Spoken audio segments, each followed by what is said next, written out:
உங்க skin health improve பண்றதுக்கு இந்த மாதிரியான ஸ்கின் கேர் ப்ராடக்ட் யூஸ் பண்ணிட்டு இருக்கீங்களா? நீங்க என்னதான் ஸ்கின் கேர் ப்ராடக்ட் யூஸ் பண்ணாலும் உங்களோட கட் ஹெல்த் டச் பண்ணாம உங்களோட ஸ்கின் ஹெல்த் இம்ப்ரூவ் ஆகுது.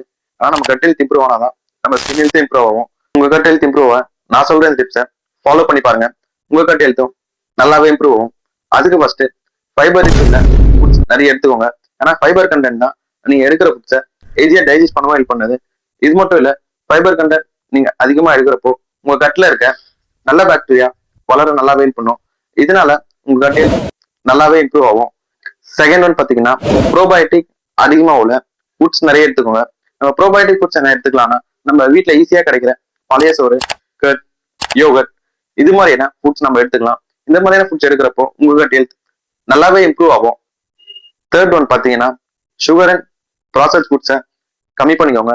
ஏன்னா நீங்க சுகர் கம்மி பண்றப்போ உங்க கட் ஹெல்த் மட்டும் இல்ல உங்க ஸ்கின் ஹெல்த்தும் நல்லாவே இம்ப்ரூவ் ஆகும்.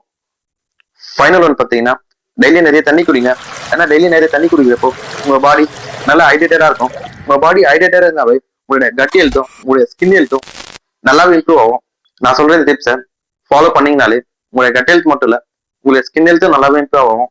இந்த மாதிரி யூஸ்ஃபுல்லான இன்ஃபர்மேஷனுக்கு என்ன ஒரு ஃபாலோ பண்ணிக்கோங்க.